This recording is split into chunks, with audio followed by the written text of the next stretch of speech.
Oi, Jássio, boa noite. Você está conseguindo me ouvir bem aí? Oi, Márcia, boa noite. Você está conseguindo me ouvir bem aí?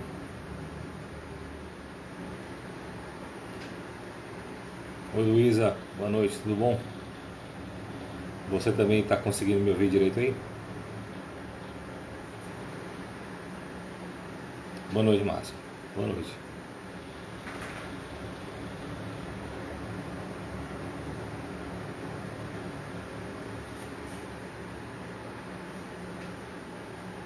Ótimo, ótimo, ótimo. Obrigado, Jaci. Obrigado, Lu. Obrigado, Márcia.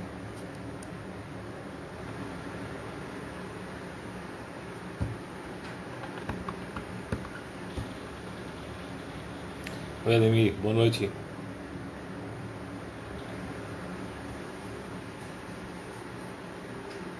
Então, pessoal, hoje, pelo que eu já vi aqui, no decorrer do tempo, outras pessoas vão entrar aqui na nossa live e a gente vai poder falar um pouquinho mais sobre o tema. Mas, como eu estou vendo aqui que boa parte desse público presente aqui hoje, a gente sabe, né, que depois esse vídeo vai para outras plataformas, então outras pessoas poderão assistir em outros momentos e fazerem também suas reflexões. Por que eu estou dizendo isso? Porque boa parte dos que estão aqui agora são espíritas já de longa data e o tema é bastante corriqueiro para eles. Então não necessariamente seria uma novidade para nenhum de vocês.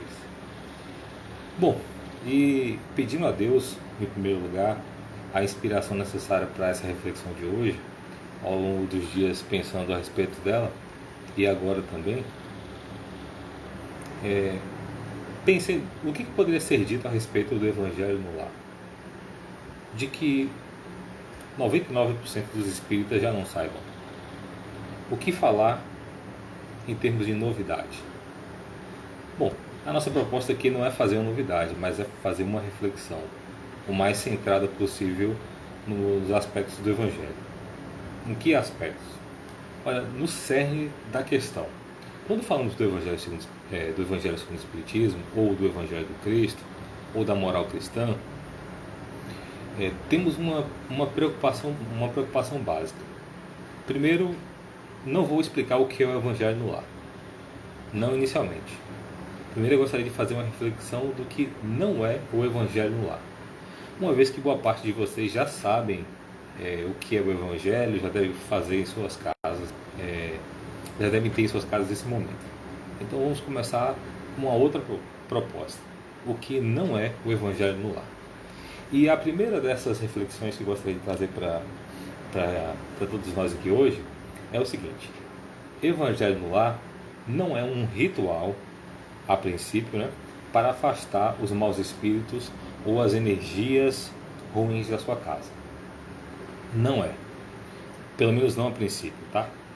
E por que eu estou dizendo isso? Porque é bastante comum as pessoas relatarem que estão tendo algumas dificuldades que elas consideram que sejam dificuldades espirituais nas suas casas. Olha, minha família tem brigado muito, eu estou me desentendendo muito com os meus familiares, meus pais, meus filhos, a situação lá em casa não está boa, estou sentindo que está uma energia ruim. É bastante comum ouvirmos isso. E aí as pessoas falam assim: você tem que fazer Evangelho no lar. Como se o Evangelho no lar fosse um ritual que, se você fizer lá, todos esses problemas de forma mágica estarão resolvidos. E o Evangelho no lar, a princípio, não é para isso. Não resolve-se esses problemas domésticos e da conduta dos habitantes da casa fazendo o Evangelho no lar. A princípio, não. Tá? E eu vou explicar mais ainda por que sobre isso. E o segundo ponto é que ele não é também um ritual para resolver problemas de relacionamento entre os familiares da casa, como também se fosse um passe de mágica.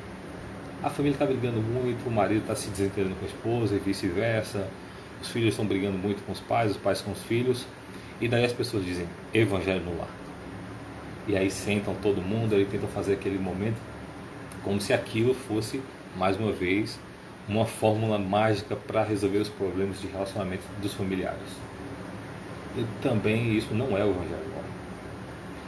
E por quê?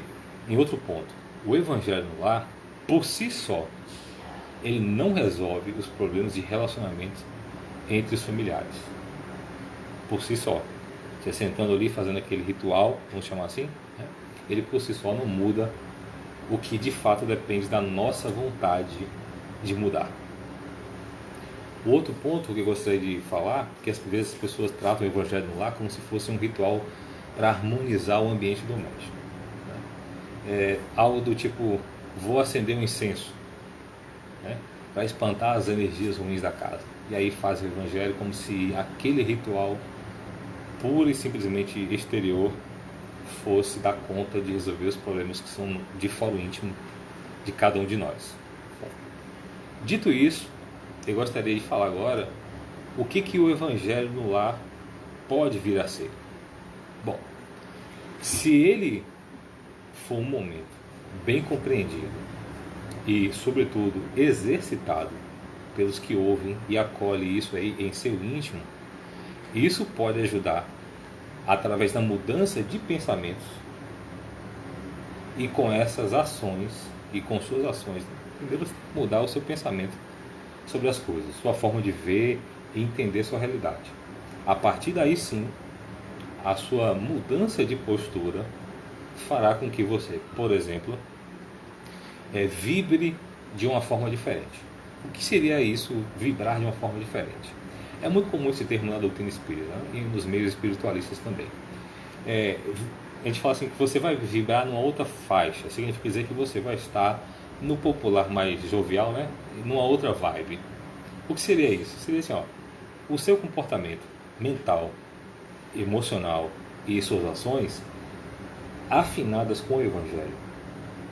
E aí ele está falando da conduta moral cristã, do Evangelho do Cristo. Quando seus pensamentos estão alinhados com essa proposta, quando você as compreende intelectualmente, quando você as aceita no seu coração, quando você busca através das suas ações esse caminho, então é um completo alinhamento entre pensamento, ações e palavras e o seu estado emocional. Então isso faz com que a sua vibração saia de uma faixa, inicialmente onde você estava, e seja encaminhado para outra faixa. A gente chama isso de uma faixa superior. Bom, enfim, para onde vai? Para cima ou para baixo? Pouco importa. O fato é que você vibra mais perto das leis de Deus. E estando mais perto das leis de Deus, é natural também que você vá atraindo espíritos bons. Ou simplesmente você vai sintonizando-se com as energias boas da vida, com as leis de Deus. Então, é por essa proposta, por esse caminhar de sintonia com o bem, é que você atrai para si o concurso dos bons espíritos. E aí sim, desse ponto de vista, da sua mudança interior, a sua companhia dos bons espíritos, aí sim, você pode dizer que o Evangelho no Lar ajuda a afastar os maus espíritos. Mas não é o Evangelho no Lar ritual, é o Evangelho no Lar da sua prática.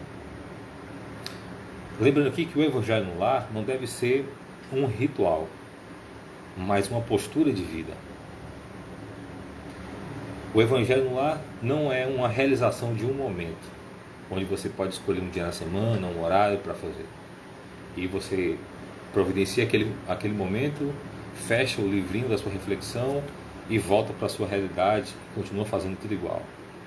O Evangelho no Lar, ele é um contínuo na vida de todos os cristãos. É uma postura ética que você assume na sua vida, é uma consciência que você tenta estabelecer e criar em você para que suas ações estejam dialogando com a mensagem do Cristo, de forma a aceitar e receber, quando não entender, questionar, mas encontrar uma forma de achar uma ética e uma postura entre você e o Evangelho.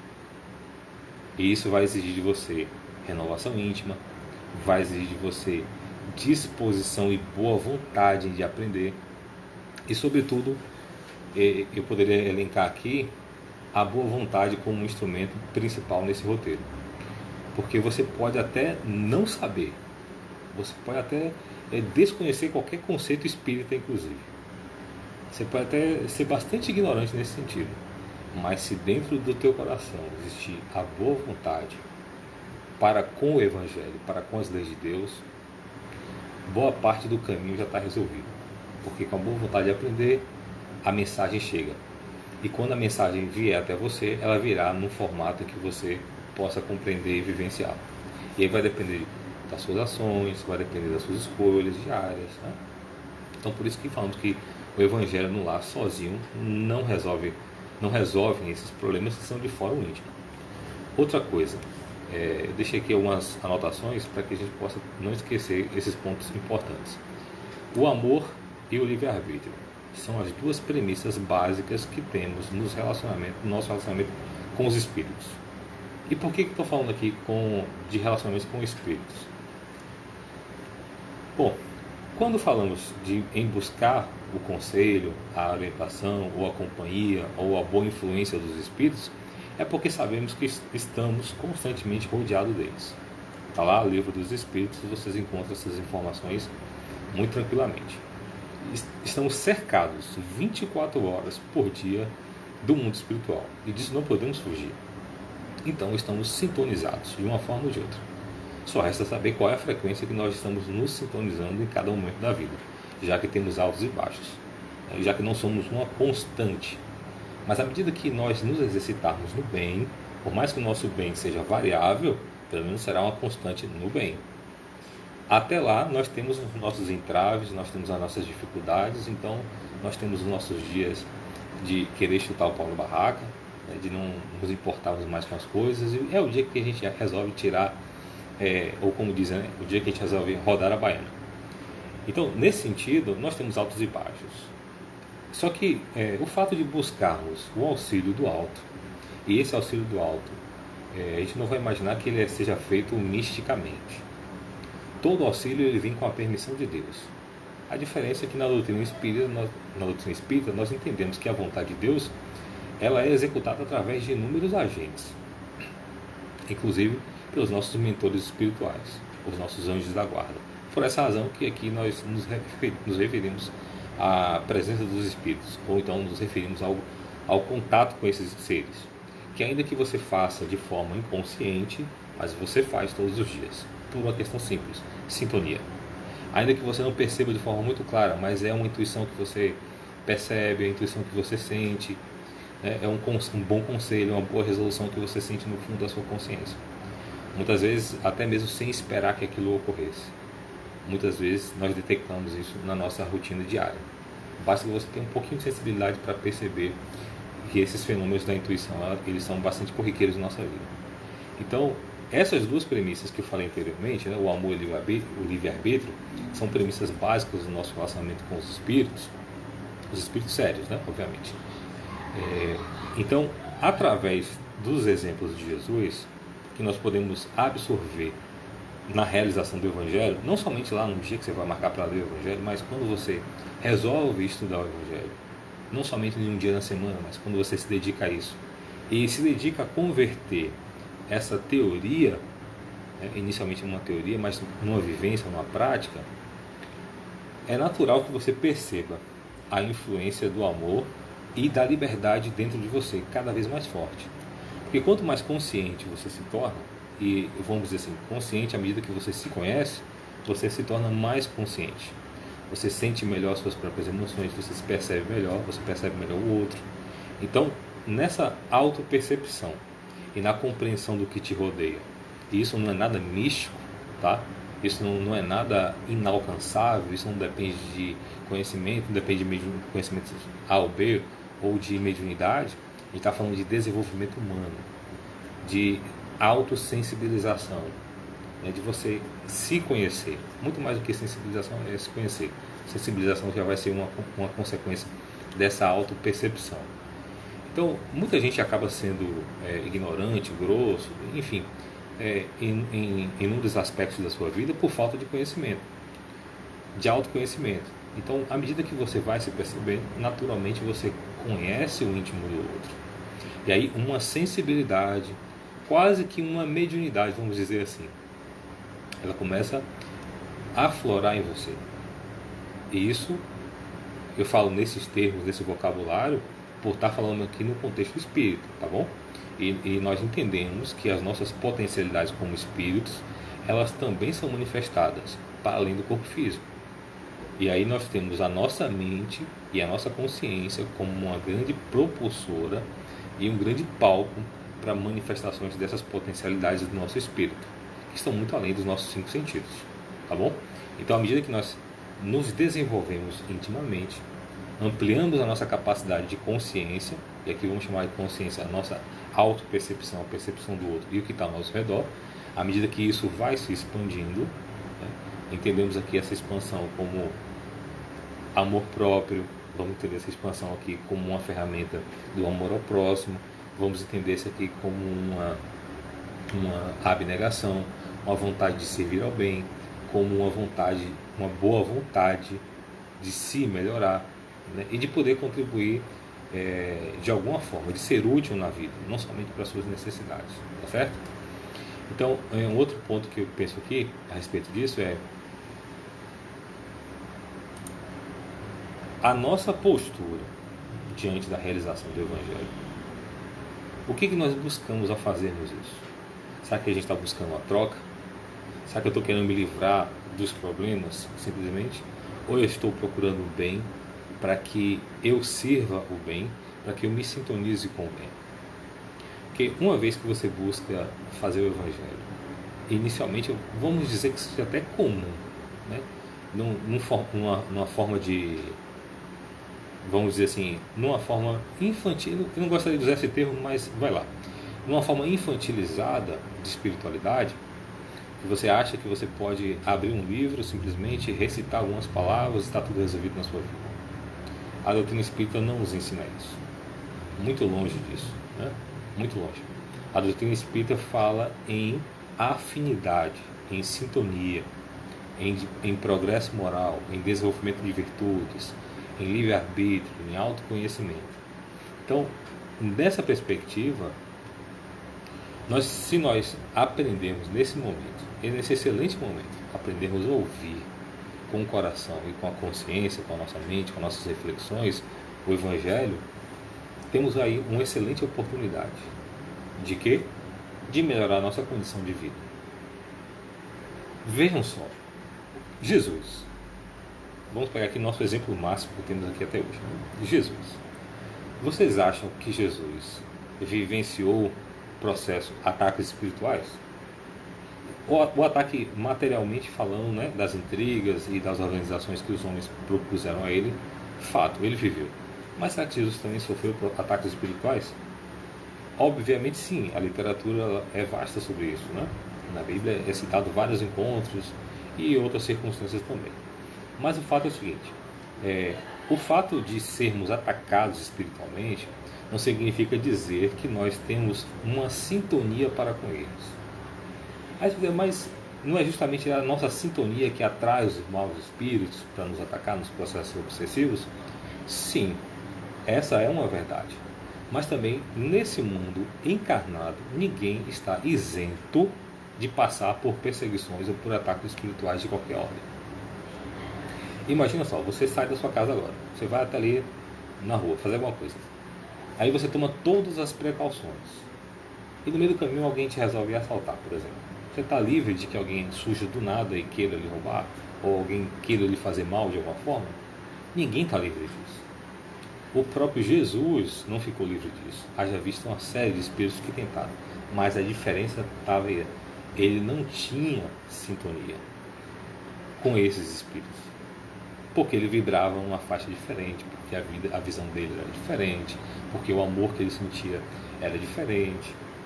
Então, fazer o Evangelho no lar não vai te livrar dos problemas. Os problemas vão continuar aí, porque esses problemas, volto a repetir, são as oportunidades que a vida nos concede para nos melhorarmos. Né? Eu lembro uma vez que eu perguntei a um amigo da espiritualidade sobre essa questão da evolução dos espíritos. Né? A gente está aqui numa determinada faixa evolutiva, e aí nós passamos para outra, e aí tem a famosa escala espírita, né? Que fala de uma ordem metodológica para nós entendermos, né, o que seria o desenvolvimento do espírito ao longo da sua eternidade. E aí esse Espírito nos falou o seguinte, que eu perguntei assim, como é que você percebe isso? Existe algum ritual? Você é chamado para receber um diploma, uma festa? Como é que funciona esse rito de passagem, né, de uma esfera evolutiva para outra? Esse espírito, né, que era uma senhora, nos respondeu o seguinte, que não tem nada disso que eu falei, né? Na verdade, o que ela percebe do ponto de vista dela é que há um aumento na responsabilidade dela. Deus envia novas tarefas que dependem mais responsabilidades por parte dela, que vão demandar mais responsabilidades. Então ele disse, tá, e você lembra mais ou menos quantas vezes você já passou por esse número? Ela citou um número lá. Eu fiquei imaginando, nossa, é um número, acho que foi 13, 14 vezes que ela se lembra de ter passado por esse processo. Então, a nossa evolução, ela não nos vai nos livrar de problemas, né? Imagine você que Jesus, o espírito mais perfeito que já passou por aqui pelo planeta, né? Imagine que ele não tinha que enfrentar os problemas que ele enfrentou aqui na humanidade. No entanto, ele encarnou e enfrentou uma série de problemas. Vejam só, né? Para vocês verem que não necessariamente sermos um espírito puro, né, estarmos em comunhão com Deus, nos livra de passar por adversidades. Jesus é a prova disso. Mas tem uma enorme diferença que eu gosto sempre de citar. É que a forma como Jesus se comportava diante das situações que eram lhe apresentadas. Por exemplo, Jesus foi traído pelos seus discípulos, né? Pelo menos inicialmente. Ele poderia, a exemplo de nós, quando nos sentimos traídos, gravar uma profunda mágoa e até a gente dizer, não quero nem ver fulano agora, nunca mais na minha vida, porque ele me traiu. Jesus em momento nenhum pensou isso. Em momento nenhum ele disse isso. Pelo contrário, antecipadamente ele percebeu que ia acontecer isso, avisou que ia acontecer o fenômeno e depois que aconteceu ainda foi lá e perdoou todo mundo. Apareceu de novo na sua ressurreição, foi atrás de todos os discípulos, acolheu todos eles com muito amor, teve paciência até de explicar para Tomé que ele estava vivo novamente. Vejam vocês, né? Então, até mesmo na cruz, ele teve a paciência de enfrentar aquele momento com outros olhos. Jesus, repito sempre, não via inimigos. Até mesmo na crucificação, ele estava diante de irmãos. Essa era a visão dele. Então, a evolução espiritual de Jesus não livrou ele da cruz. A evolução espiritual de Jesus não livrou dele passar por embates, né? Dele apanhar, dele ser torturado. Também não nos vai nos livrar das responsabilidades evolutivas que Deus nos permite passar. Estamos aqui falando muitas vezes a partir de uma ótica humana e na qual nós aprendemos ao longo do tempo, e na nossa sociedade está ficando cada vez mais forte isso, essa ideia de que a gente não tem que passar por nenhuma dificuldade, que a gente tem que se livrar das dificuldades, de que a gente não pode ter um dia de tristeza, que a gente tem que tomar logo um remédio para ficar feliz, né? Ou então tem que sair para comprar, porque a gente não precisa viver dessas coisas. A vida é feita de dificuldades. Se hoje eu estou aqui, se hoje você está aí, foi porque ao longo do tempo atividades e adversidades lhe forçaram a sair da zona de conforto e lhe empurraram para cima. Existe uma teoria que diz assim, sabe uma escada? A escada tem um momento em que você sobe, tem aquele momentozinho, né, da linha reta, da horizontalidade, mas para você sair desse nível você tem que se esforçar verticalmente, para daí você encontrar outro nível e assim você vai subir. Então é uma escada. É justamente esse esforço que nós fazemos, que aí nos deparamos com as adversidades da vida, que esses momentos podem nos ajudar a mudar, se não nos paralisarmos temporariamente diante dessas circunstâncias. Então o Evangelho é um momento em que você para, reflete, escuta a mensagem divina e fechou o livrinho? Ótimo, começa agora a sua lição, começa o seu dever de casa. Primeiro dentro de casa, com seus parentes mais próximos, com as pessoas com quem você convive. Ah, mas eu moro sozinho. É com você mesmo, então. Tá? É a sua postura consigo mesmo. Bom, e depois abriu a porta da rua, foi trabalhar, foi conviver em sociedade. Então tá aí o seu palco, tá aí o seu laboratório de vida, onde você vai observar a sua conduta ética, a sua moral. E aqui a gente não está falando de moralismo, de estar dizendo para o outro que ele deve ou que ele não deve fazer. Está falando de exemplos, de você buscar o bem pelo bem, não para convencer ninguém de nada. Mas simplesmente vai lá, experimenta o Evangelho de Jesus, vê se o perdão das ofensas te traz paz de espírito. Veja se fazer o bem sem esperar retorno lhe faz o bem de verdade. Vai lá, experimenta isso. E se te fizer bem, se você diante do perdão das ofensas se sentir melhor, mais aliviado, se o fardo que Jesus propõe que você carregue é bom para você, se você chega a essa conclusão, ótimo. Mas se você não chegar nesse momento, não tem problema. Tá? Eu conheço algumas pessoas que têm uma certa angústia com relação à religião, porque elas não se sentem muito afinizadas com essas propostas. Elas preferem mais viver uma vida fora desses, vamos dizer, desses ditames. Mas quando estamos aqui dentro, né, a gente pode pensar o seguinte: isso de fato é um ditame para a minha vida?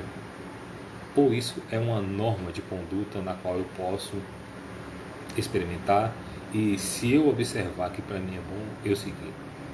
No Livro dos Espíritos, se não me engano, acho que a questão 622 fala da lei natural e diz que a lei de Deus foi criada por ele para que os homens vivessem e tivessem felicidade, e que nós só somos infelizes quando nos afastamos dessa lei de Deus.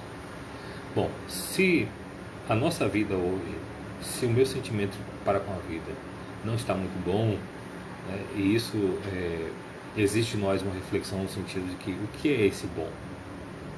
Porque muitas vezes a gente pode falar bom, assim, ó, minha conta bancária não está do tamanho que eu queria, meu carro não é o carro que eu queria, né? Meus relacionamentos não são o que eu queria. Para fora disso, né? Se a gente parar um pouquinho e refletir e conhecer um pouquinho mais o nosso coração, a gente vai ver que menos é mais. Para a nossa paz de espírito, menos é mais. Então, a proposta do Cristo é uma proposta simples. Não exige de nós grandes mudanças, não exige de nós grandes sacrifícios. O primeiro desafio de todos é ouvir. Simplesmente ouvir. Silenciar um pouco o nosso desejo, que deseja tudo ao mesmo tempo, e parar e ouvir qual é a mensagem. E pegando cada parte da mensagem e desdobrando e fazendo uma comparação interior com a gente, com o nosso comportamento, com a nossa forma de ver a vida. E aí sim, experimentando as mudanças, né, cotidianamente, em todos os nossos relacionamentos. A proposta do Cristo para a nossa vida é essa transformação. Bom, fica aqui, né, essa reflexão que eu faço com vocês. E para aqueles que desejam fazer o Evangelho no lar, existem na doutrina espírita algumas recomendações para esse momento. Eu costumo pensar, né, depois de muitos anos fazendo o Evangelho no lar, e eu nunca vou esquecer uma situação que nos aconteceu. Teve um dia específico, né, que você já deve saber, tem aquele roteirinho que você escolhe um dia na semana para fazer o Evangelho, e aí o pessoal fala assim, ó, separa um copo d'água para que a espiritualidade possa lá fluidificar a água. Mas por que água? Bom, a água é condutor universal, guarda algumas propriedades ali que a espiritualidade pode usar para manipular e transformar ela em algum tipo de remédio que você possa receber. Então é um grande auxílio que nós recebemos. Mas ela é dispensável? Sim, ela é dispensável. Porque o importante do Evangelho é a mensagem de Jesus, é a transformação que você vai buscar a partir dela. Inclusive, a mesma transformação que você pode fazer na sua vida com o Evangelho, mudando a sua postura de vida, você pode ter em parte com a água. A água vai ajudar você naquele momento, mas a sua mudança de vida é para sempre. A água resolve um problema específico, aqui e agora, pode te ajudar. Mas a mensagem de Jesus, a sua mudança de postura, a sua vivência no Evangelho, te muda para a eternidade. Então tem essa diferença. Ela auxilia. Então, se você achar que por bem que deve manter sua água ali no momento do Evangelho, ótimo, maravilha, não tem problema nenhum você fazer isso. Escolhe um dia na semana, pega o Evangelho segundo o Espiritismo. Tem algumas pessoas que fazem um estudo sequencial, então abre cada dia do Evangelho, abre aquela página e faz a leitura e o estudo daquele momento ali. Outras pessoas preferem abrir o Evangelho aleatoriamente. Eu particularmente preferia fazer dessa forma, abrir aleatoriamente o Evangelho, porque aí deixamos a cargo, entre aspas, do acaso. Esse acaso não existe, tá? A espiritualidade ali intervém, inclusive. Eu gostaria, um dia eu quero saber como eles fazem isso, né? Mas eles fazem, isso é fato. A mensagem sempre é muito pertinente na situação que nós estamos vivendo ali no momento. Então, ao pegar o Evangelho, você faz ali uma leitura de um trecho, um parágrafo ou um tema que foi proposto ali na abertura do Evangelho, e você reflete com as pessoas que estão na sua casa. Agora assim, na base do convite, tá? Sem forçar ninguém a nada. Tem gente que não quer vir, não quer participar e tal. Você tem uma pessoa ali fazendo o Evangelho que ela não está a fim de participar, e nada é a mesma coisa. Então, é legal que as pessoas venham de vontade própria para poder participar. No caso das crianças, né? Eu costumo dizer o seguinte, criança ela precisa de um direcionamento. Então, se a família espírita já tem esse costume de fazer o Evangelho lá, não tem problema, chama ali, pede ela para participarem, depois explica algumas passagens num vocabulário que as crianças possam entender. Aqui em casa nós fazemos isso também com a nossa filha. Então nós tentamos explicar, fazer uma conversão ali para o dia a dia dela, né? Na maioria das vezes eu até me surpreendo porque ela acaba me devolvendo respostas até mais profundas do que eu fiz com ela. Mas de fato as crianças têm uma grande sensibilidade para entender esses assuntos. Então recomendo mesmo que vocês apoiem também a participação das crianças nesse momento. Mas ajude elas a entenderem que o Evangelho não é uma obrigação. É só uma forma de ver a vida para que elas possam serem educadas espiritualmente. Assim como nós estamos buscando o Evangelho para nos tornarmos pessoas e espíritos educados espiritualmente falando, né? Para mim o Evangelho é uma norma de educação do espírito. Então para as crianças isso também vai ser excelente, eu diria até fundamental para a formação moral delas ao longo da vida. Bom, então fazendo esse momento, depois vocês fazem a prece de encerramento, agradece a Deus, usa esse momento para silenciar um pouquinho o coração ali, silenciar um pouquinho a mente, faz as suas preces, as suas rogativas, os seus agradecimentos e encerra. Detalhe, não é legal estimular comunicações espirituais, ou seja, manifestações mediúnicas durante o Evangelho, salvo aquelas pessoas que já lidam com o fenômeno mediúnico e têm, assim, entre aspas, um controle sobre isso, tá? Porque nem sempre o Evangelho no lar estará reunido somente com os bons espíritos e as pessoas da casa, tá? Alguém falou assim, aqui em casa meu filho, se ele não quiser eu posso fazer só. Tranquilo, Cris, você pode fazer o Evangelho entre aspas sozinha, porque você nunca vai estar só. Nesse momento, seus espíritos familiares sempre acompanham, o seu mentor espiritual vem estar com você. Então, sozinho você não vai estar. Eles também estudam o Evangelho. Então, nesse momento que você fizer, tenha certeza que eles estarão junto com você também e estarão estudando juntamente com você. Não tenha dúvida, ninguém está sozinho. Tá? Então, não deve ser estimulado os fenômenos mediúnicos, salvo o fato de vocês já lidarem com o fenômeno e já terem um controle sobre ele, tá? Bom, a prece de encerramento, como eu disse anteriormente, é uma prece espontânea.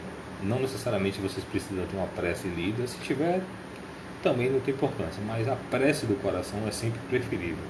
Aquela prece espontânea que vem do seu íntimo, porque Deus escuta a nossa intimidade. Então, independente de você verbalizar isso numa prece ou não, Deus sabe o que está dentro de você. Mas quando você coloca para fora o seu sentimento, faz bem a você compreender o que está se passando dentro de você. E você, vamos dizer assim, numa linguagem clara para com você mesmo, você entender o que você está pedindo a Deus, né? Porque as palavras são humanas, mas o que Deus lê em nós são as nossas intenções e os nossos sentimentos, né? Muito mais do que nossas palavras. Bom, então o Evangelho no Lar, pessoal, é isso. É um momento que você pode se organizar para, ainda mais nesse momento de pandemia, né? Onde que nós não podemos estar aí frequentando aglomerações, casas espíritas, igrejas, cultos, enfim, a sua casa religiosa, seja ela qual for, né? No momento não é adequado de estarmos participando desses momentos. Então, se você não pode fazer isso, por que não transformar a sua casa num lar? Por que você não santificar a sua casa? Santificar no sentido de você ter boas intenções e buscar ter boas ações. Convidar Jesus para estar na sua casa, não só no momento do Evangelho no lar, mas habitar em todos os dias. Por que não fazer da sua casa um ponto de apoio onde Jesus possa contar com seu auxílio para também ajudar aqueles que precisam? Então coloque-se, né, à disposição de Deus, coloque-se à disposição da espiritualidade, coloque-se à disposição de Jesus, né? Chega desse cristianismo onde a gente só senta para pedir as coisas, na verdade. Boa parte do nosso desenvolvimento ele vem a partir do momento em que nós estamos na ação. E Jesus cuidou dos discípulos inicialmente, preparou eles e depois partiu para o mundo, foi para as ações. Foi aí que eles cresceram. Foi principalmente, inclusive depois da morte do Cristo, quando eles tiveram que enfrentar os seus problemas sozinhos, entre aspas, né? Onde eles tiveram que usar toda aquela bagagem intelecto-moral que eles aprenderam com Jesus na lida diária com o próximo na vida. Foram enfrentar as dificuldades, as adversidades, as perseguições, e foi aí que esses homens cresceram. E é aqui que nós vamos crescer. Estamos encarnados com um grande propósito, nossas almas é sermos felizes, para florescermos, né? Despertar em nós grandes potenciais. A mensagem do Cristo ela é uma mensagem norteadora, mas ela sozinha não anda, precisa crescer em nós. Então, é crescendo através de nós que a mensagem do Cristo nos ajuda a evoluirmos enquanto seres espirituais que somos e que estamos aqui de passagem justamente com esses objetivos. Bom, recomendo que, muito mais do que fazer o Evangelho no lar, vocês vivenciem o Evangelho no lar. Façam do Evangelho uma atitude constante na vida de vocês, dentro de casa e fora dela, tá? Dentro do seu coração e fora do seu coração nas suas atitudes. É isso que nos transforma, é isso que faz o reino de Deus cada vez mais perto de nós. É isso, um pouquinho do céu que podemos ofertar para o próximo, como também por diversas vezes encontramos nas mãos de muitas pessoas o céu que nos acolheu, que nos amparou e que nos reergueu nos momentos difíceis. Sejamos nós agora aquelas mãos que irão socorrer, aquelas mãos que irão acalentar, aquela palavra amiga que irá direcionar, aquele ombro amigo que vai nos ajudar a nos fortalecer. E por fim, sejamos aquela seta que apontará na direção do Cristo, objetivo, guia e modelo de nossas vidas. Agradeço a vocês pela participação, agradeço pelas perguntas que aqui vocês fizeram, tá? E pelo carinho de algumas mensagens que foram enviadas aqui no privado. Uma boa noite a todos vocês e fiquem com Deus.